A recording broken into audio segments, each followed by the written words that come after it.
Hello दोस्तों, UPSC Hindi के platform में मैं गौरव त्रिपाठी आप सभी का स्वागत करता हूं। और जैसा कि ये हम लोग की यूपीएससी हिंदी की प्रीलिम्स की टेस्ट सीरीज़ चल रही है यूपी पीसीएस की, तो उसी संदर्भ में हम लोगों ने डिसाइड किया था कि फुल टेस्ट का सारा डिस्क्रिप्शन हम लोग यूट्यूब पे करेंगे। तो आज हम लोग का ये देखिए फुल टेस्ट जो 4 है, ठीक है, यूपीएस 21, ये डिस्कशन करने के लिए मुझे जिम्मेदारी सौंपी गई है। और दोस्तों मैं आपको एक बात बता देता हूँ कि ये जो डिस्कशन है, ये सारा डिस्कशन सभी के लिए नहीं उपलब्ध होगा। केवल पार्ट 1 जिसमें लगभग 30 से 35 क्वेश्चन का डिस्कशन किया जाएगा वो सभी के लिए ओपन होगा। उसके बाद के जितने पार्ट्स हैं दोस्तों, वो केवल जिन्होंने पेड टेस्ट सीरीज ज्वाइन की है, ये वाली पेड टेस्ट सीरीज ज्वाइन की है, उन्हीं के लिए ओपन रहेगा। और मैं पहले बता दूं आपको, ये देखिए, ये जो हमारी पेड टेस्ट सीरीज़ है, अभी आज़ादी का 75वां जो अमृत महोत्सव चल रहा है 75वें वर्ष की वर्षगांठ पर, उसके लिए हम लोग 15% का इस पर डिस्काउंट दे रहे हैं। और केवल आप देखेंगे यूपी पीसीएस की टेस्ट सीरीज मात्र 850 रुपये में उपलब्ध है। यूपीएससी की कंप्लीट टेस्ट सीरीज केवल 1275 में उपलब्ध है। आप देखेंगे 52 और 30 टेस्ट यहाँ पे हैं, और क्वेश्चंस जो कैसे क्वालिटी के क्वेश्चन हैं यहाँ पे आप देख पाएंगे। तो संपूर्ण टेस्ट जो आपके सामने है, संपूर्ण टेस्ट 4, इसका डिस्कशन मैं करूँगा और इसको आप लोगों के सामने समझाते जाऊँगा। मैं बगल में बेसिकली इसका जो मॉडल आंसर है, जो इसका मॉडल आंसर है, उसको भी ओपन कर दूंगा ताकि आप लोगों को समझने में और आसानी रहे और आप उसको देख सकें, ठीक है। तो आज हम लोग कोशिश करेंगे कि 30 से 35 क्वेश्चन डिस्कशन करें, और इसी आधार पर हम लोग आगे जो पूरा 150 जो क्वेश्चन हैं उसको हम लोग डिस्कस करते हुए चलेंगे। तो देखिए हम लोग इसको स्टार्ट करते हैं, ठीक है। तो ये बगल में आपके सामने मॉडल आंसर भी ओपन है और ये आपके क्वेश्चन, ठीक है। तो इसी तरीके से हम लोग साथ साथ में चलते रहेंगे दोनों ओपन करके।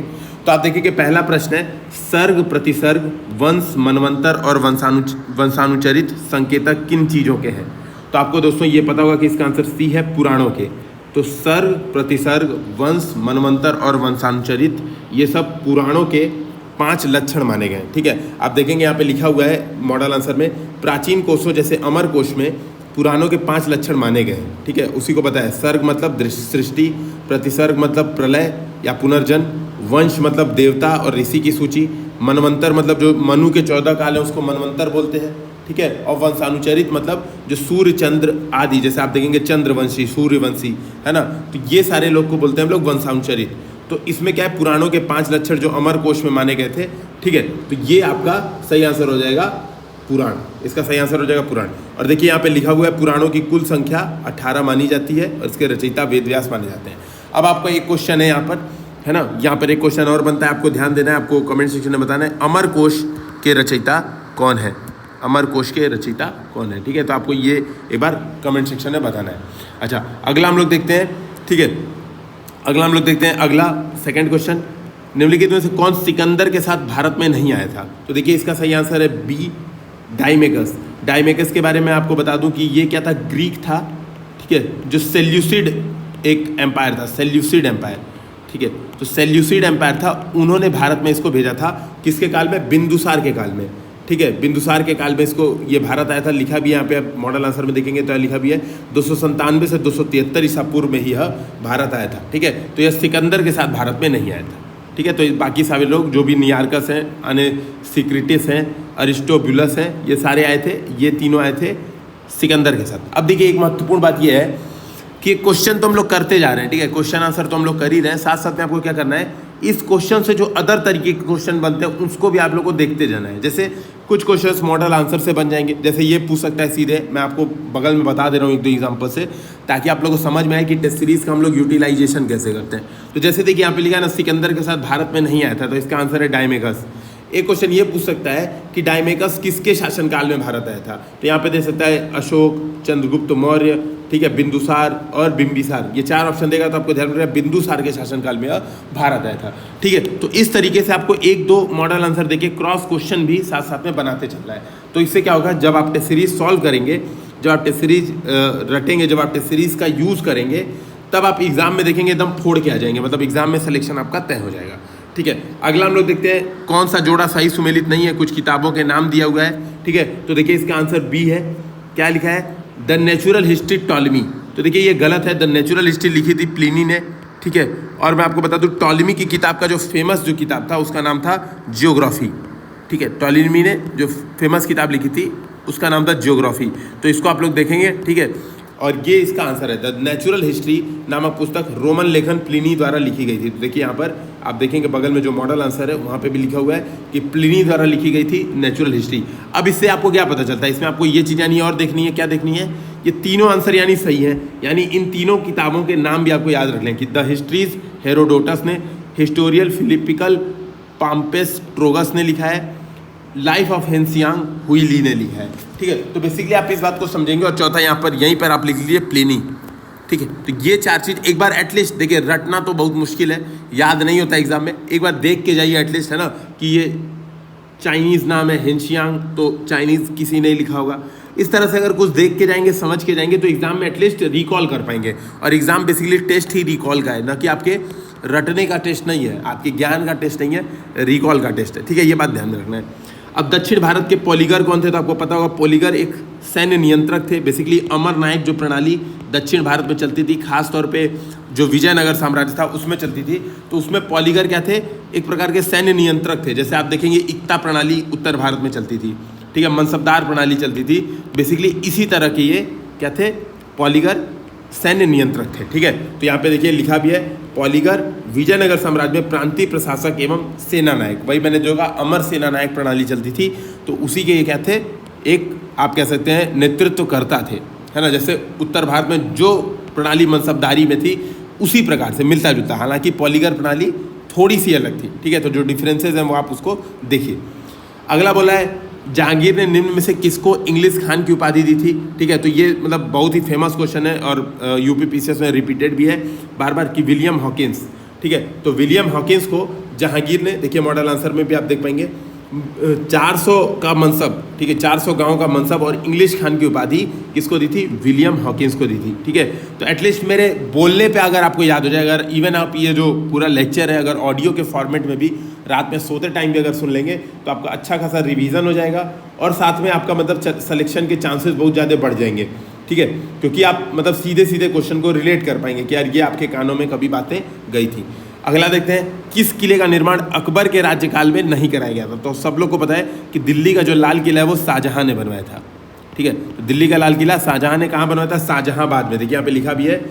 ठीक है, लाल किला का निर्माण शाहजहानाबाद में लाल बलुआ पत्थर से निर्मित किसने कराया था, शाहजहां ने कराया था। और यहाँ पे आप देखेंगे लिखा भी है हमीद अहमद नामक शिल्पकार की नेतृत्व देख रेख में संपन्न हुआ था। तो देखिए एक क्वेश्चन ये भी बन सकता है, सीधे पूछ सकता है कि किस शिल्पकार के नेतृत्व में लाल किले का निर्माण किया गया था। तो ध्यान में रखना है हमीद अहमद। ठीक है, इसका आंसर आपको ध्यान रखना हमीद अहमद।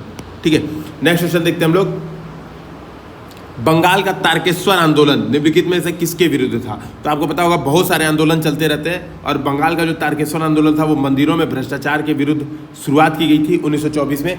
और देखिए उसी तरह से और भी आंदोलन चले थे, जैसे अकाली आंदोलन। आप देखेंगे उस समय भारत में अकाली आंदोलन 1921 के दशक में, और ये भी बेसिकली सिख जो गुरुद्वारे हैं उसमें भ्रष्टाचार के विरुद्ध अकाली आंदोलन शुरू किया गया था। तो इसी प्रकार तारकेश्वर आंदोलन बंगाल में मंदिरों में भ्रष्टाचार के विरुद्ध शुरू किया गया था। ठीक है, तो इसका सही आंसर हो जाएगा ए।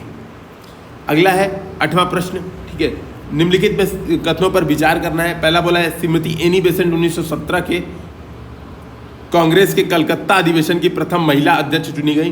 तो बिल्कुल सही बात है, पहली बार प्रथम महिला अध्यक्ष 1917 में एनी बेसेंट चुनी गई थी, एकदम सही कथन है। दूसरा बोला 1857 के विद्रोह का नेतृत्व करता लखनऊ में बेगम हजरत महल थी। ठीक है, तो बेगम हजरत महल थी 1857 में लखनऊ का जो विद्रोह हुआ था उसमें, तो ये भी बिल्कुल सही बात है। और आपको पता होगा चंदेरी के युद्ध में बाबर ने मेदिनी राय को बुरी तरह से पराजित किया था, तो ये भी कथन सही है। तो इसका सही आंसर हो जाएगा डी, चंदेरी का युद्ध बाबर और मेदिनी राय के बीच में हुआ था। ये मतलब बहुत ही ईजी और कॉमन क्वेश्चन है। अब देखिए इसमें आपको एक चीज़ और जो एक्स्ट्रा आप लोग को देख लेनी चाहिए, बेगम हजरत महल लखनऊ में, ठीक है, लखनऊ में नेतृत्व करता थी। लखनऊ में किस अंग्रेज ने, ठीक है, किस अंग्रेज ने वापस कब्जा किया था।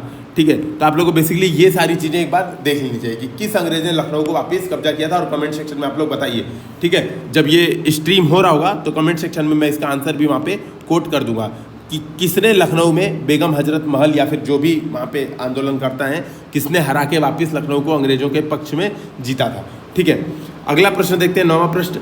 महाराष्ट्र के समाज सुधारक गोपाल हरि देशमुख लोकहितवादी नामक उपनाम से जाने जाते हैं, तो बिल्कुल सही बात है, लोकहितवादी गोपाल हरि देशमुख को ही कहा जाता है। ठीक है, तो ये तो केवल आप लोग को याद रखना है। अगला है कामागाटामारू नामक जापानी जहाज के बजबज नामक बंदरगाह पर पहुंचने पर खूनी संघर्ष हुआ था। तो देखिए आपको पता होगा कामागाटूमारू की घटना क्या हुई थी। ये जहाज गया था कनाडा भारत से, ठीक है, सॉरी जापान से कनाडा गया था। कनाडा में वहाँ पे रोक दिया गया, अंदर जाने नहीं दिया गया, तो वापस कलकत्ता भेजा गया। और कलकत्ता में आप देखेंगे कि नाम लिखा हुआ है यहाँ पे गुरुदत्त सिंह, हाँ यहाँ पे आप देखेंगे, ठीक है, यहाँ पे नाम लिखा भी है। कलकत्ता में गुरुदत्त सिंह, ठीक है, गुरुदत्त सिंह के नेतृत्व में क्या हुआ कि झगड़ा बवाल हो गया और अंग्रेजों से खूनी संघर्ष हो गया। तो ये भी कथन एकदम सही है। ठीक है, अगला है मार्च 1946 को ब्रिटेन के प्रधानमंत्री सर क्लीमेंट एटली के द्वारा भेजे गए कैबिनेट मिशन के सदस्य Stafford Cripps, Lord Pethick Lawrence और एवी अलेक्जेंडर थे। तो बिल्कुल ये तीनों आपको नाम याद रखना है। देखिए क्वेश्चन अब इससे कई तरह के क्वेश्चन बन सकते हैं। पहली बात ये क्वेश्चन बन सकता है कैबिनेट मिशन के सदस्य निम्नलिखित में से कौन कौन थे। तो पहला ऑप्शन दे देगा स्टैफोर्ड क्रिप्स, दूसरा दे देगा लॉर्ड पैथिक लॉरेंस, तीसरा दे देगा अलेक्जेंडर और चौथा दे देगा वेवेल, ये दे देगा विलियम वेवेल। ठीक है, तो आपको ध्यान रखना दोस्तों, इसमें विलियम वेवेल नहीं थे, इसमें थे A V Alexander, Stafford Cripps, Lord Pethick Lawrence. ऐसे कर करके आपको चीज़ों को याद करना है, एक दो क्वेश्चन साथ साथ में बनाते चलना है। ठीक है, कामागाटूमारू घटना 1914 के दौरान आप देखेंगे गदर आंदोलन के समय बहुत ज़्यादा यह प्रसिद्ध घटना थी। ठीक है, और ये ध्यान रखेंगे, इसके अलावा जो ये गोपाल हरि देशमुख की बात है, तो आप देखेंगे इनको 1880 में गवर्नर जनरल की काउंसिल का सदस्य भी चुना गया था। तो ये भी एक महत्वपूर्ण बात है। अगला देखते हैं हम लोग, गांधी जी को वन मैन बाउंड्री फोर्स, 10वां प्रश्न है, वन मैन बाउंड्री फोर्स कहकर किसने संबोधित किया था। तो इसका सही आंसर है माउंटबेटन ने। जब गांधी जी 1947 का दंगा रोकने बंगाल में गए थे और शांतिपूर्वक उन्होंने दंगा रोक दिया था एकदम सफलतापूर्वक, तो इनको कहा गया था वन मैन बाउंड्री फोर्स। तो इन्होंने लेटर लिखा था, किन्होंने, यही माउंटबेटन ने लेटर लिखा था और कहा था कि आप वही हैं। ठीक है, ऐसा ऐसा कुछ किया था। अगला हम लोग प्रश्न देखते हैं, 11वां प्रश्न, भारत में स्वर्ण सिक्कों का प्रचलन नियमित उपयोग के लिए सर्वप्रथम विम कैडिफिसेस ने करवाया था। कैडिफाइसिस वंश का शासक था विम कैडिफिसेस। ठीक है, कनिष्क इसी वंश का है। ठीक है, कनिष्क जो आपने नाम सुना होगा, कनिष्क है ना, बहुत प्रसिद्ध शासक था कुषाण वंश का। तो कनिष्क इसी कैडिफाइसिस, ठीक है, कुषाण में 2 शाखाएं थीं, ये ध्यान रखिएगा, कुषाण वंश की 2 शाखाएं थीं, एक थी कैडिफाइसिस और एक थी कनिष्क। लेकिन कनिष्क किसका शासक था, कैडिफाइसिस वंश का। बेसिकली शायद, एक बार आप कंफर्म करेंगे, शायद, मैं इसीलिए बोल रहा हूँ, मुझे जो चीज़ एग्जैक्टली नहीं याद है ना, कि कैडिफाइसिस का ही बेटा था शायद, लेकिन फिर भी आप लोग एक बार चेक करेंगे। महत्वपूर्ण बात क्या है, स्वर्ण सिक्कों का प्रचलन नियमित उपयोग के लिए पहली बार इसी ने शुरुआत की थी। ठीक है, तो ये बात दिमाग में रखना है कि स्वर्ण सिक्कों का प्रचलन। अच्छा, ये स्वर्ण सिक्के जो थे, इसमें कई बार बुद्ध से संबंधित मुद्राएं मिलती हैं, कई बार शिव से संबंधित मिलती हैं। तो ऐसा कई बार लोग कहते हैं कि यह इन दोनों धर्मों को मानता था। ठीक है, तो देखेंगे आप यहाँ पे लिखा भी हुआ है, विम कैडिफाइसिस के 100 मत अनुयायी होने का प्रमाण इसके सिक्कों से मिलता है। कुछ सिक्कों पर शिव, नंदी तथा त्रिशूल की आकृति मिलती है। इसने महेश्वर की उपाधि भी धारण की थी विम कैडिफाइसिस ने, लेकिन कुछ पर बौद्ध धर्म की भी आकृति मिलती है। आप विकिपीडिया पे देखेंगे तो आप वो भी चीज़ आपको पता चलेगी। ठीक है, अच्छा, अगला है चंद्रगुप्त II ने विष्णुपद पर्वत पर विष्णु ध्वज की स्थापना की। तो बिल्कुल सही बात है, चंद्रगुप्त द्वितीय ने ऐसा किया। ये कहाँ में मिलता है, तो यहाँ पे देखेंगे मेहरौली लेख के अनुसार चंद्रगुप्त II ने विष्णुपद पर्वत पर विष्णु ध्वज की स्थापना कराई थी। अब देखिए दोस्तों, यहाँ से क्वेश्चन और कैसा बन सकता है, मैं पहले बता रहा हूँ, फिर से क्वेश्चन ऐसे ही बनेगा, चंद्रगुप्त II ने विष्णुपद पर्वत पर विष्णु ध्वज की स्थापना की थी, ऐसा किस अभिलेख में मिलता है। तो दे देगा टोपरा, मेरठ, मेहरौली, है ना, और दे देगा सारनाथ, ऐसा कुछ दे देगा। तो ध्यान में रखना है कि ये मेहरौली स्तंभ लेख जो है, ठीक है, जो मेहरौली लेख है, वहाँ पर यह पता चलता है कि चंद्रगुप्त II ने विष्णु ध्वज की स्थापना की थी। तो देखिए इसी तरह से जब, इसीलिए ये टेस्ट सीरीज का यही फायदा है। और देखिए 850 रुपये में ऐसा तो है नहीं किसी की ज़मीन बिक जा रही है, किसी का घर बिक जा रहा है ना, तो बहुत ही न्यूनतम प्राइस में हम लोग ने रखा भी है 15 अगस्त तक। और 15 अगस्त के दिन ये ऑफर खत्म हो जाएगा रात में 12 बजे। उसके बाद वापस इसकी कॉस्ट नॉर्मल है, फिर भी नॉर्मल है, केवल 1000 ही कॉस्ट है। ठीक है, और 1000 में आपको 30+ पेपर मिलते हैं, यानी आप सुन लो यार, मतलब 30 रुपये में भी नहीं इवन, है ना, मतलब 30 रुपये तो जो लोग सिगरेट विगरेट फूकते होंगे वो लोग आराम से फूक जाते होंगे एक दिन में। तो सिंपल सी बात है, बहुत कम कॉस्ट में, और यूपी पीसीएस में आप प्री सेलेक्ट हो जाते हो, इससे बड़ी क्या बात है। और इसमें हम लोगों ने घटना चक्र, जो प्रीवियस ईयर क्वेश्चन पेपर हैं वो, इवन जो करंट के इंपॉर्टेंट चीज़ें हैं वो, तो सारी चीज़ें कवर की हैं, बहुत ढंग से कवर की हैं। ठीक है, आप देखोगे लगभग 50-60% क्वेश्चन आपको घटना चक्र से मिल जाएगा, जो इंपॉर्टेंट है, क्योंकि पूरी घटना चक्र पढ़ना 22,000 प्लस 25,000 के करीब क्वेश्चन पढ़ना अपने आप में एक मुश्किल बात है। उसमें जो महत्वपूर्ण है, जिससे क्वेश्चन आने की ज़्यादा संभावना है, 90% चांस है, वो हम लोग ने कवर कर लिया है। अगला है कौन त्रिकोणात्मक संघर्ष का हिस्सा नहीं था। तो ये देखिए सीधे लॉजिकल क्वेश्चन है कि चोल नहीं होंगे, क्योंकि चोल दक्षिण भारत में थे, त्रिकोणात्मक संघर्ष उत्तर भारत में हुआ था। तो एक सिंपल सी बात है, आप यहीं से इसको आंसर कर सकते हैं अगर आपको नहीं याद है तो भी, लेकिन फिर भी इसका सही आंसर ध्यान रखना है कि पाल, प्रतिहार, राष्ट्रकूट ये तीनों मिलकर कन्नौज के लिए, बेसिकली जो उत्तर भारत का ये जो कन्नौज क्षेत्र है, यहाँ पर कब्जे के लिए ये लोग लड़ाई किए थे, ठीक है। और गुर्जर प्रतिहार है ना, ये अंतिम विजय हुआ था। तो ध्यान रखना है ये दोनों मतलब स्टेटमेंट आपको ध्यान रखना है कि त्रिकोणात्मक संघर्ष, पाल, प्रतिहार और राष्ट्रकूट, ठीक है। तो PPR ऐसे याद रख लीजिए, ठीक है, PPR के बीच में हुआ था। और आपको क्या ध्यान, मेरी आवाज़ थोड़ी सी हो सकता है गूंज रही हो, एक सेकंड,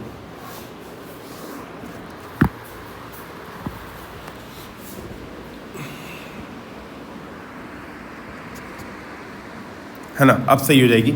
तो मैं ये कह रहा था कि आप इस बात को देखेंगे कि पाल, प्रतिहार और जो गुर्जर है ना, सॉरी राष्ट्रकूट है, पाल, प्रतिहार, गुर्जर, प्रतिहार एक ही है। तो पाल, प्रतिहार और राष्ट्रकूट इन तीनों के मध्य त्रिकोणात्मक संघर्ष हुआ था। जीते फाइनली कौन थे? प्रतिहार वंश, यानी गुर्जर प्रतिहार वंश फाइनली जीत गए थे। लगभग 200 वर्ष तक ये संघर्ष चला था। तो इस बात को ध्यान रखना है, लगभग 200 वर्ष यह संघर्ष चला था। चोल नहीं थे, और सिंपल से याद है लॉजिकल, अगर ये नहीं भी याद है, चोल दक्षिण भारत में थे, बाकी उत्तर भारत में थे, इतना ही याद है तो काम आपका बन जाएगा। अगला है चंगेज खां का मूल नाम तेमुचिन। तो देखिए घेमुचिन या तेमुजिन था, तेमुचिन नहीं था, तेमुजिन था शायद, एक बार इसको सही कर लेंगे, तेमुजिन था, ठीक है। तो चंगेज खान का मूल नाम वाकई में तेमुजिन था और ये सही है। शंकरदेव शैव संप्रदाय से संबंधित है, ये देखना ये स्टेटमेंट गलत है। देखिए सामान्यतः हम लोग को क्या याद रहता है भाई, शंकरदेव शैव, तो शंकर शैव, ऐसा नहीं है। शंकरदेव वैष्णव थे, ये बात दिमाग में रखना है ना, शंकरदेव वैष्णव थे। और ये बेसिकली आप देखेंगे शंकरदेव असम के क्षेत्र में थे मुख्यतः, जो यहाँ पे आप देखेंगे, है ना। और इन्होंने वहाँ पर असम में बहुत सारे उनको हम लोग बोलते हैं सत्र, ठीक है, तो सत्रों की स्थापना की थी और ये काफ़ी फेमस संत थे। शंकरदेव शैव संप्रदाय से नहीं, वैष्णव संप्रदाय से, ठीक है, वैष्णव संप्रदाय से संबंधित है। तो ये आपको ध्यान में रखना है, ठीक है। तो दूसरा स्टेटमेंट गलत है, इसका पहला स्टेटमेंट सही है, तो इसका आंसर हो जाएगा बी, केवल एक सही, ठीक है। यहाँ पे वही लिया ना, सवर्ण संप्रदाय की स्थापना की, हाँ, सवर्ण संप्रदाय की स्थापना की थी और वैष्णव संप्रदाय से संबंधित है, ठीक है। तो ये बिल्कुल अपना सही है। अगला हम लोग देखते हैं, ब्रिटिश ईस्ट इंडिया कंपनी ने चाय के व्यापारिक एकाधिकार 1813 के चार्टर एक्ट द्वारा खो दिया। देखिए ये स्टेटमेंट गलत है। 1833 का जो चार्टर एक्ट था उसमें खोया था। आप देखेंगे 1813 का जो चार्टर एक्ट था, आप यहाँ पर देखिए, अगर इसका हम लोग मॉडल आंसर देखें तो यहाँ पे लिखा भी हुआ है, ठीक है, थोड़ा सा इसको जूम कर देते हैं मॉडल आंसर को, तो देखेंगे लिखा भी हुआ है कि चीन और चाय पर 1813 का जो चार्टर एक्ट था उसने ईस्ट इंडिया कंपनी का भारत में व्यापारिक एकाधिकार समाप्त कर दिया था, सही है, लेकिन चीन और चाय के व्यापार पर एकाधिकार बने रहने दिया गया। तो चाची, ऐसे देख लीजिए, चाय और चीन, चाची के व्यापार पर एकाधिकार को छोड़ दिया गया था, बाकी सबका रद्द कर दिया गया था, ठीक है। लेकिन 1833 का जो चार्टर एक्ट था उसने वाणिज्यिक एकाधिकार को समाप्त कर दिया, ठीक है। तो 33 के चार्टर एक्ट द्वारा इसको खो दिया गया था, 1813 के नहीं। पहले अध्यक्ष सुरेंद्र नाथ बनर्जी नहीं थे, सबको याद है, व्योमेश चंद्र बनर्जी थे, ठीक है, WC बनर्जी, है ना, ये लिखा है ना। भारतीय राष्ट्रीय कांग्रेस के पहले अध्यक्ष व्योमेश चंद्र बनर्जी थे, ठीक है। और एओ ह्यूम की प्रेरणा से कांग्रेस की स्थापना हुई थी, तो ये तो सबको याद है, एओ ह्यूम ने स्थापित किया था, ठीक है। तो ये दोनों स्टेटमेंट गलत है, इसका सही आंसर हो जाएगा डी, कोई स्टेटमेंट सही नहीं है, ठीक है। अगला हम लोग देखते हैं कौन सा सही सुमेलित नहीं है, ठीक है। तो हावड़ा संयंत्र प्रकरण, विक्टोरिया षड्यंत्र प्रकरण, लाहौर षड्यंत्र प्रकरण, काकोरी संयंत्र प्रकरण। अब देखिए यहाँ पर आंसर इसका सही हो जाएगा डी, काकोरी षड्यंत्र बहुत ही फेमस है और 1925 में हुआ था, ठीक है। अब मैं थोड़ा थोड़ा बताते जाता हूँ कि लाहौर षड्यंत्र प्रकरण, या भगत सिंह वाला जो मामला है इसको लाहौर षड्यंत्र प्रकरण बोलते हैं, ठीक है। विक्टोरिया षड्यंत्र प्रकरण बेसिकली किसको बोलते हैं, 1914 में ये जो गदर आंदोलन, जो जर्मनी के सहयोग से बहुत सारे आंदोलन चल रहे थे, बेसिकली शासन को गिराने का प्रयास, भारत में जो अंग्रेजी शासन चल रहा है इसको जो गिराने का प्रयास चल रहा था भारत के बाहर, भारत के अंदर, तो इसको बोला जाता है विक्टोरिया षड्यंत्र प्रकरण, ठीक है।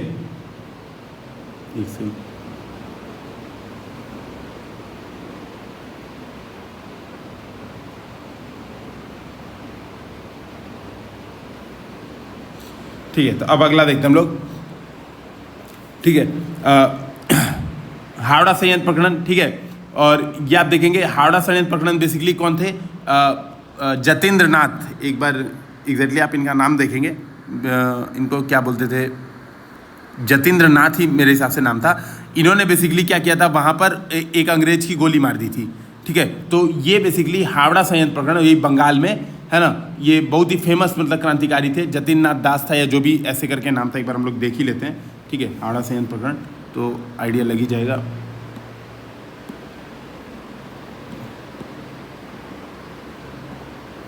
ये है बाघा यतीन, ठीक है। आप देखेंगे बाघा यतीन युगांतर पार्टी के प्रमुख नेता थे, ठीक है, युगांतर पार्टी के प्रमुख नेता थे। और यही बेसिकली आप देखेंगे इन्हीं के समय के दौरान आप देखेंगे तो ये हुआ था, ठीक है। जो हावड़ा संयंत्र है इन्हीं के दौरान हुआ था। अगला हम लोग देख लेते हैं प्रश्न। तो इसका सही आंसर आपको पता है कि डी हो जाएगा, 1925 काकोड़ी संयंत्र प्लान, है ना। और यहाँ पे देखिए लिखा भी है, हिंदुस्तान रिपब्लिक एसोसिएशन नामक क्रांतिकारी संगठन द्वारा 9 अगस्त 1925 को उत्तर रेलवे के लखनऊ सहारनपुर संभाग के काकोरी नामक स्थान पर 8 डाउन ट्रेन पर डकैती डालकर सरकारी खजाना लूटा गया। तो इसमें पीसीएस के लिए 8 डाउन ट्रेन भी इंपॉर्टेंट है, ध्यान रखना। ट्रेन का नाम 8 डाउन ट्रेन है। डकैती डालकर सरकारी खजाना लूटा गया। राम प्रसाद बिस्मिल, अशफाकुल्ला खान, रोशन सिंह, राजेंद्र लाहिड़ी, इन चारों लोग को फांसी दी गई थी। तो नाम याद रखना है। आपको पता होगा अशफाकुल्ला जो चिड़ियाघर है उसकी हाल में ही स्थापना हुई है, इस वजह से ये चीज़ें ज़्यादा इंपॉर्टेंट है कि पूछी जा सकती हैं। और इन्हीं कारणों से हम लोग ये वाले क्वेश्चंस को सेलेक्ट करते हैं, क्योंकि जो चीज़ें न्यूज़ में रहती हैं, जो चीज़ें 100 वर्ष कंप्लीट होने वाली रहती हैं, ठीक है, उन चीज़ों जैसे असहयोग आंदोलन अब 100 वर्ष कंप्लीट हो गया है, तो आप देखोगे उस पर प्रश्न आने का 99% चांस है कि उस पर एक प्रश्न बनेगा। तो असहयोग आंदोलन सब लोग ढंग से कर लेंगे, ठीक है।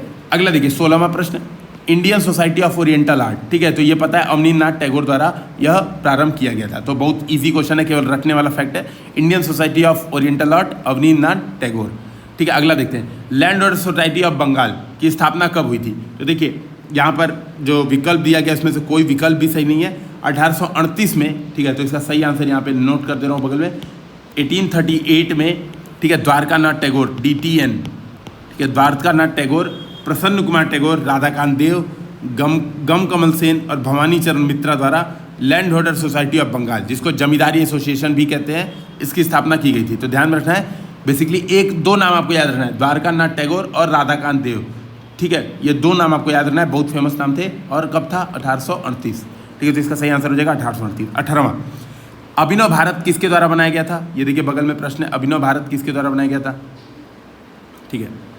इसको मैं जूम कर देता हूँ, ज़्यादा अच्छा रहेगा, ठीक है। जहाँ पे काम करेगा वो बगल में ओपन कर दूँगा, ठीक है। तो अभिनव भारत किसके द्वारा संगठित किया गया था। तो इसका सही आंसर है, पहली बात तो विनायक दामोदर सावरकर, ये याद रख लीजिए किसके द्वारा किया गया था, विनायक दामोदर सावरकर और उनके जो भाई थे, ठीक है, उनके द्वारा। अब सीधी बात है, सावरकर बंधु कहाँ के थे, महाराष्ट्र के थे। तो अभिनव भारत कहाँ किया गया था संगठित, महाराष्ट्र में, ठीक है। तो इसका सही आंसर हो जाएगा डी, 18वें का डी सही आंसर है, महाराष्ट्र में। अगला प्रश्न हम लोग देखते हैं, the problem of far east नामक पुस्तक लॉर्ड कर्जन की रचना है। सही बात है, उन्होंने यहाँ की बताई थी कि क्या क्या प्रॉब्लम्स हैं, और उसमें बेसिकली यहाँ का इतिहास और ये सब है ना, पूरे ईस्ट बेसिकली जापान है ना, चाइना, सब के बारे में उन्होंने वहाँ पे डिस्कशन किया हुआ था, ठीक है। तो इसका ये विकल्प बिल्कुल सही है। अगला, स्वामी सहजानंद सरस्वती को किसान प्राण कहा जाता है, क्योंकि आपको पता होगा इन्होंने किसान सभा की भी है ना स्थापना की थी, किसान सभा की सहजानंद सरस्वती अध्यक्ष थे।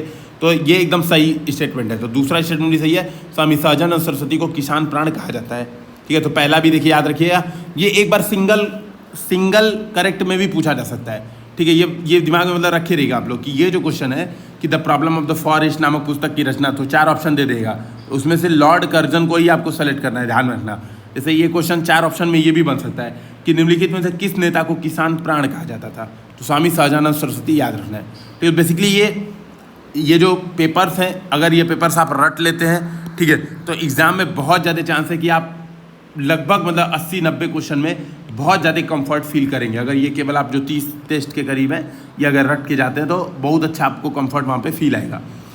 विवेकानंद ने 1872 में लिखा है कि विवेकानंद ने 1872 में पार्लियामेंट ऑफ वर्ल्ड रिलीजन्स में पार्ट लिया। ये गलत बात है, 1893 में उन्होंने पार्ट लिया था, 1872 में पार्ट नहीं लिया था, ठीक है। तो ये गलत हो जाएगा। अगला बोल रहा है चौथा चौथा ऑप्शन की गया अधिवेशन, तो ये स्टेटमेंट गलत है, तीसरा स्टेटमेंट गलत है, तो तीसरा गलत कर दीजिए, अपने आप आंसर आ जाएगा 1 2 सही है ना।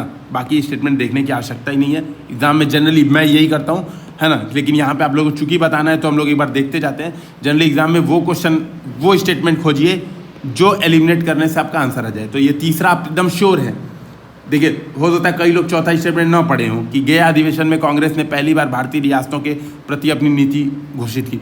हो सकता है सबके दिमाग में ना हो कि नागपुर अधिवेशन में की थी 1920 में, ठीक है, गया अधिवेशन में नहीं की थी, नागपुर अधिवेशन में की थी। हो सकता है कई लोग के दिमाग में ये कन्फ्यूजन हो, लेकिन सिंपल सी बात है, ये तो एकदम क्लियर है कि विवेकानंद 1893 में गए थे, इस सबको याद रहता है जनरली। तो इसको काटिए और सही आंसर 1 2 टिक करके चले आइए, ठीक है।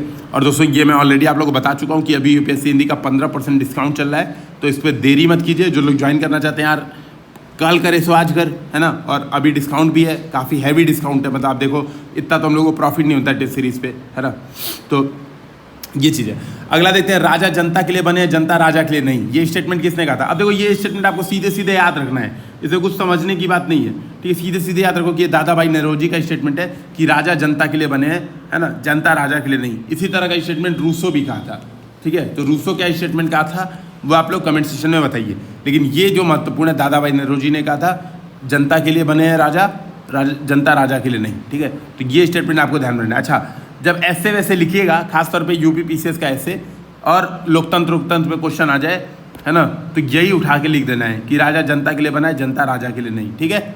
इसी तरह का प्रश्न, इसी तरह का कोटेशन लिख के आगे बढ़ जाना है। अगला है, दमदमा नामक स्थल से एक ही कब्र से 3 मानव कंकाल मिले हैं, ठीक है। अब देखो यार, यूपी पीसीएस का पता नहीं क्या दिमाग खराब रहता है, ऐसा पूछता रहता है, तो एकदम सही बात है, इसको याद कर लेना है कि दमदमा नामक स्थल है एक जगह, वहाँ पर एक ही कब्र से 3 मानव कंकाल मिले हुए हैं, ठीक है।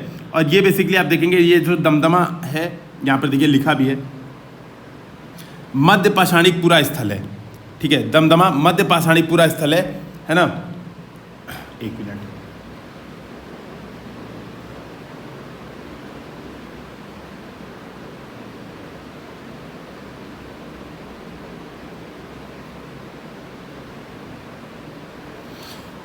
ठीक है। तो मध्य पाषाणिक पूरा स्थल है जहाँ पे 41 मानव समाधान मिले हैं, जिसमें 35 कब्रों में एकल समाधान, 5 कब्रों में 2 2 और 3 3 मानव कंकाल भी एक कब्र में मिला है, एक साथ 3 मानव कंकाल, ठीक है। तो बस वही याद रखना है जो इंपॉर्टेंट है, एक ही कब्र से 3 मानव कंकाल कहाँ पे मिला है? दमदमा में मिला है। और दमदमा जगह एक बार कंफर्म करिएगा आप लोग, ये हरियाणा में है, ठीक है, ये हरियाणा में है। लेकिन एक बार आप लोग इसको कंफर्म करके कमेंट सेक्शन में बताएंगे, ठीक है, क्योंकि कई बार कन्फ्यूजन हो जाती है, बहुत सारे जगहों का नाम सेम है। मैं वैसे देख पा रहा हूँ कि हरियाणा में जगह है, लेकिन एक बार आप लोग कंफर्म कर लेंगे कहाँ पे, ठीक है, क्योंकि एक्सप्लेनेशन में नहीं दिया है तो मेरी कोई जिम्मेदारी नहीं है। आप लोग एक बार जरूर खुद से सर्च मारेंगे कि दमदमा नाम का स्थल कहाँ पर है। वैसे मुझे जहाँ तक याद है कि हरियाणा में है, ठीक है। अगला, विंध्य क्षेत्र के घघरिया शिलाश्रय से सर्वाधिक मानव कंकाल मिले। तो देखिए गलत है, विंध्य क्षेत्र में एक दूसरी जगह है जहाँ, यहाँ पे आप देख पाएंगे कमेंट सेक्शन, सॉरी ये जो दूसरा स्लाइड जो ओपन हो रही है, विंध्य क्षेत्र के लेखैया कानपुर में स्थित है ये जगह,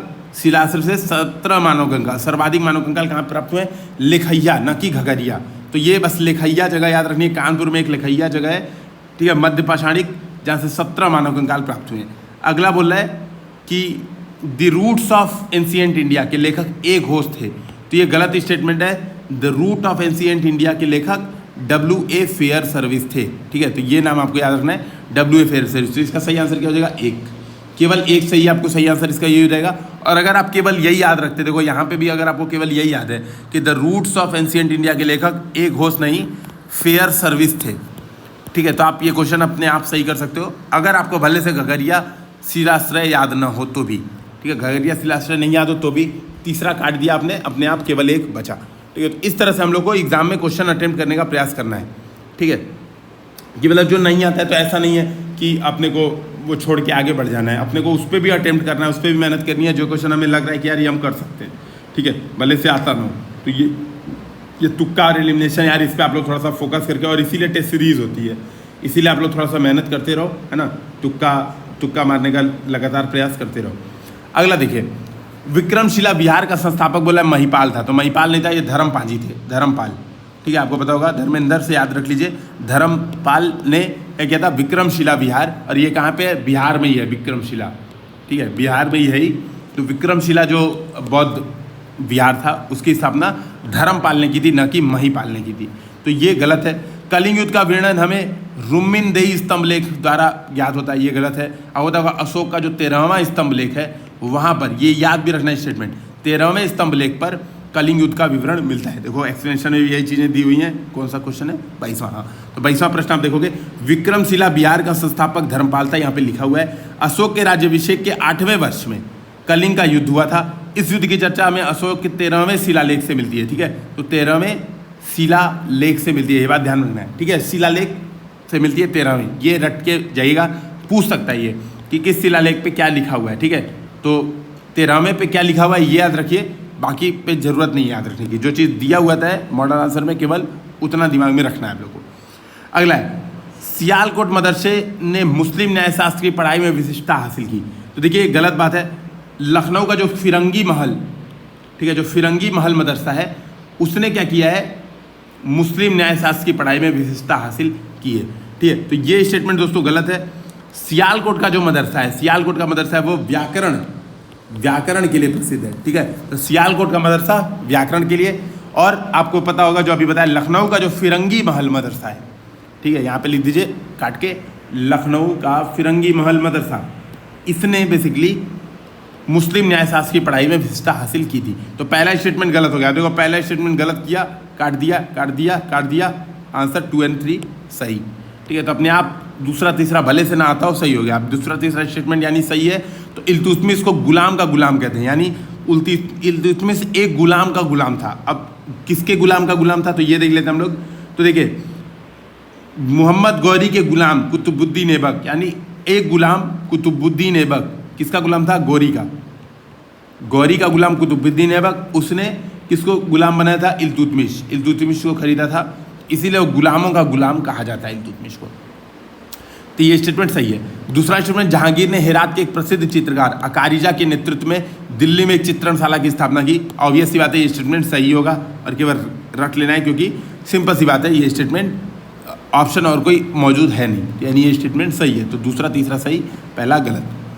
अगला हम लोग देखते हैं, कृष्णदेव राय ने नागलापुर नामक नगर की स्थापना की।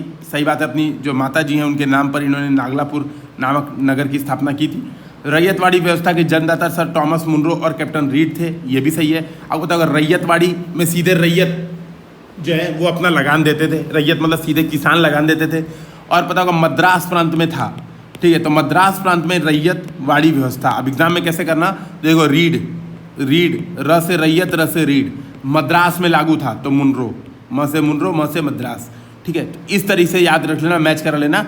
मुनरो और रीड ने मिलकर मद्रास में रैयतवाड़ी व्यवस्था का जन्म दिया था। ठीक है, तो आपको ध्यान रखना है कि मद्रास में यह भारत में चलता था। भारतीय गौरव का अंतिम सुर पृथ्वीराज को कहा जाता है। ठीक है, तो देखो मेरा नाम भी आ गया पेपर में, तो यानी ये पेपर बहुत इंपॉर्टेंट है ना, सीधी बात है। तो भारतीय गौरव का अंतिम सूर्य किसको कहा जाता है? पृथ्वीराज को कहा जाता है। ये सही स्टेटमेंट है।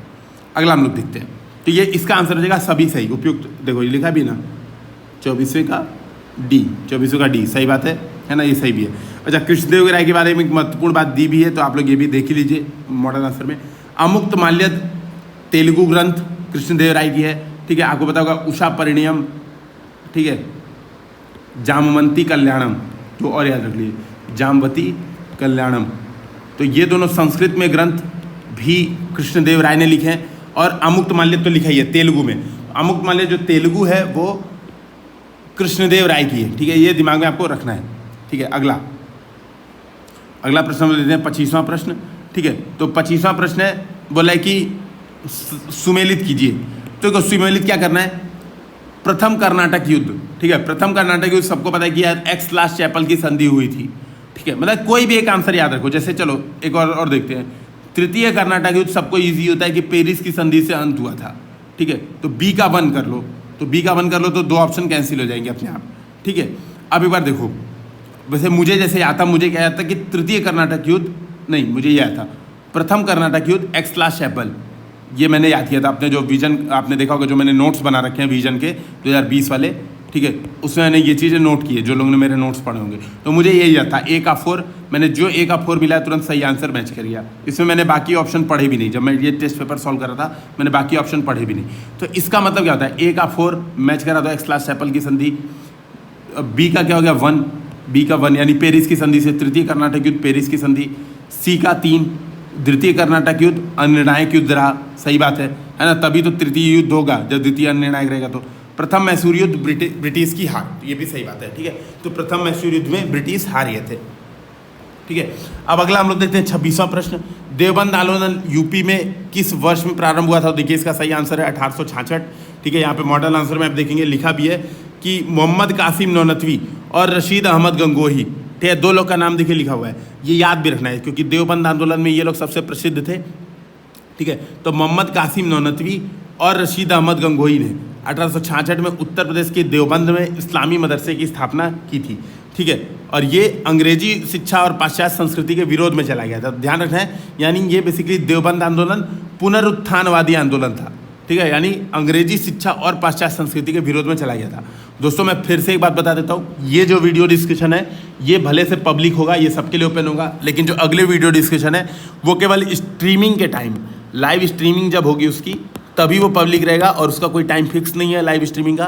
वैसे जनरली मैं ये कोशिश करूँगा कि सुबह 9 या 10 बजे से उसकी जो स्ट्रीमिंग है वो हो, लेकिन फिर भी उसका कोई टाइम फिक्स नहीं रहेगा, तो वो उस समय पब्लिक रहेगा। लेकिन जो लाइव स्ट्रीमिंग समाप्त होगी तुरंत उसको क्लोज कर दिया जाएगा, क्योंकि भाई जो लोग पैसे दिए हैं है ना, उन लोग के लिए थोड़ा सा एफर्ट एक्स्ट्रा बनता है, ठीक है। तो हम लोग ये भी प्रयास कर रहे हैं कि किसी का लॉस भी ना हो, इसलिए हम लोग लाइव स्ट्रीमिंग के समय उसको ओपन रख रहे हैं, है ना। लेकिन जो लोग पैसे दिए भाई उनका भी लॉस ना हो, तो 850 रुपये का एक पाई वसूल हो जाए, हम लोग इसका प्रयास कर रहे हैं, ठीक है। तो देखिए 1866 में देवबंद आंदोलन प्रारंभ किया गया था रशीद अहमद गंगोही और मोहम्मद कासिम नौनतवी, ठीक है। बगल में देखिए इसीलिए आंसर खोल के भी रखा हूँ ताकि कुछ गलती ना हो जाए, ऐसा ना हो जाए कि मैं कॉन्फिडेंस में कुछ गलत बोल जाऊँ, तो इसीलिए बगल में मॉडल आंसर भी ओपन है। अंग्रेजों के विरुद्ध खान अब्दुल गफ्फार खान द्वारा आंदोलन का क्या नाम था? तो सबको पता है लाल कुर्ती आंदोलन अब्दुल गफ्फार खान ने चलाया हुआ था, ठीक है। तो ये मतलब बहुत ही ईजी, और आप देखो कि पेशावर प्रांत के ये थे, है ना, तो जो पाकिस्तान का वर्तमान में पेशावर है, तो इनके द्वारा अब्दुल गफ्फार खान के द्वारा लाल कुर्ती आंदोलन प्रारंभ किया गया था, ठीक है। बेसिकली ये लोग लाल कुर्ती पहनते थे, है ना, और गांधी जी के जो आंदोलन थे, सविनय अवज्ञा आंदोलन, असहयोग आंदोलन, इससे काफ़ी प्रभावित रहते थे, ठीक है। अगला देखते हैं हम लोग 29वां, ठीक है। तो बोला सूची 1 को सूची 2 के साथ सुमेलित कीजिए। अब सबके चिन्ह दिए हुए हैं, तो आदिनाथ का चिन्ह है वृषभ, ठीक है। देखो आदिनाथ का चिन्ह है वृषभ, मल्लीनाथ का चिन्ह है जल कलश, ठीक है। तो ए का 1 बी का 4, ठीक है। ए का 1 ही मिला दीजिए आप लोग, इसके बाद बी का 4 मिलाने की जरूरत भी नहीं है। यहाँ पे देखो अगर आपको केवल यही याद है कि आदिनाथ सबसे पहले, देखो ये बेसिकली मैं थोड़ा सा समझा देता हूँ, ये जैन धर्म के तीर्थंकर हैं सभी लोग। अब आपको पता होगा पहले तीर्थंकर कौन है? आदिनाथ हैं, ठीक है। और उनका अगर आपने चिन्ह याद रखा था, केवल उनका याद रखा था कि वृषभ है उनका चिन्ह, ठीक है, केवल इतना याद रखा था कि उनका चिन्ह वृषभ है, तो आपका अपने आप ये प्रश्न सही हो जाएगा, ठीक है। अपने आप ये प्रश्न सही हो जाएगा, बाकी आपको भले से याद ना हो, यही टिक मार के चलेंगे। और एग्जाम में मैथ्स 2 कॉलम वाले क्वेश्चन यही से ही करना है, समझ लीजिएगा सब लोग। इसी के माध्यम से हम लोग ये भी सीखते जा रहे हैं कि मैथ्स 2 कॉलम का क्वेश्चन कैसे अटेम्प्ट करना है। भैया जो क्वेश्चन पहले वही खोजना है जो हमको आता है, और उससे हटाना है, एलिमिनेट करना है। तो यानी अब अगला क्लियर हो गया, अब यहीं से याद कर लीजिए आप लोग। अगला मल्लीनाथ का यानी चिन्ह क्या है? जल कलश है। पार्श्वनाथ का क्या है? सांप है, यहाँ पे सर्प है, सर्प नहीं ये सर्प होगा, ठीक है। तो सर्प है। और संभवनाथ का क्या है? अश्व है, ठीक है। तो अश्व जी मतलब संभवनाथ जी अश्व से हर चीज़ संभव कर देते हैं, लेकिन आपको ध्यान रखना है आदिनाथ का बैल वृषभ, ठीक है। हमारे में से जो लोग वीडियो देख रहे हैं, कई लोग हैं बैल, मैं भी हूँ उसमें से एक प्रजाति, ठीक है। बैल मतलब कहा जाता है कि बुद्धि कम है, तो मेरी भी है, मैं पहले बोल दे रहा हूँ ताकि कई लोग बुरा नहीं मानेंगे, है ना। अब ये देखो अगला 30वां प्रश्न, काकतीय शासकों की सेना ने अलाउद्दीन खिलजी को, खिलजी या खलजी बराबर बात है, कई लोग खलजी पढ़ते ना, अलाउद्दीन खिलजी को वारंगल में पराजित किया था, तो ये बिल्कुल सही बात है ना। अगला जौनपुर राज्य का अंतिम शासक हुसैन शाह था, ये भी सही बात है। जहांगीर के शासनकाल में भारत की यात्रा करने वाला यात्री फ्रांसिस्को पल्सर्ट, ये फ्रांसिस्को पल्सर्ट कहाँ का था? डच यात्री था। तो ध्यान में रखना है, ये 17वीं सदी में भारत आया था, डच यात्री था, ऐसा कन्फ्यूजन ना है। जैसे क्वेश्चन ये भी पूछ सकता है कि फ्रांसिस्को पल्सर्ट कहाँ का यात्री था, ठीक है। तो जैसे फ्रांसिस्को आगे लिखा हुआ है तो सब लोग सोच सकते हैं यार ये फ्रांस का था, है ना। हालांकि आप लोग एक बार गूगल सर्च कर लीजिएगा, मैं फिर भी, हालांकि मैं श्योर हूँ लेकिन मैं फिर भी रिक्वेस्ट करूँगा, 1 मिनट लगता है गूगल सर्च करने में, तो चेक कर लेना कि ये जो फ्रांसिस्को पल्सर था ये डच था कि नहीं, और कमेंट सेक्शन में बताना कि ये डच था या नहीं था। ठीक है, तो यानी ये सारे कथन सही हैं और इसका सही आंसर हो जाएगा डी। ठीक है, तो मुझे लगता है यहीं पे इस वीडियो को समाप्त कर देते हैं। ठीक है, 30 क्वेश्चन हम लोगों ने डिस्कशन किए, आने वाले समय में हम लोग बाकी के क्वेश्चन भी डिस्कशन करेंगे, है ना। अगला जो वीडियो का उसमें मैं 60 क्वेश्चन डिस्कशन करूँगा एक बार में। ठीक है, तो 60, फिर उसका अगले में 60, ये 30 फ्री वाले हैं। ठीक है, तो इसीलिए इसमें कम भी किया जाता है ताकि आप लोग एक बार पता चल सके कि बेसिकली इसका कुछ नहीं फ़ायदा। अगर आप सोचो कुछ नहीं फ़ायदा है तो एक फ़ायदा ज़रूर है।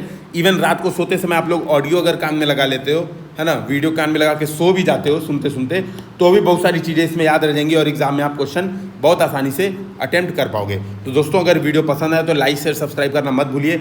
88 40 75 19 12 ये नंबर है, इस पर आप व्हाट्सएप टेलीग्राम के थ्रू, ठीक है, पेमेंट के लिए डिटेल ले सकते हैं और ज्वाइन कर सकते हैं यूपीएससी हिंदी के जो प्रीलिम्स की यूपीएससी यूपीपीसीएस दोनों की टेस्ट सीरीज चल रही है उसे। तब तक के लिए जय हिंद, जय भारत।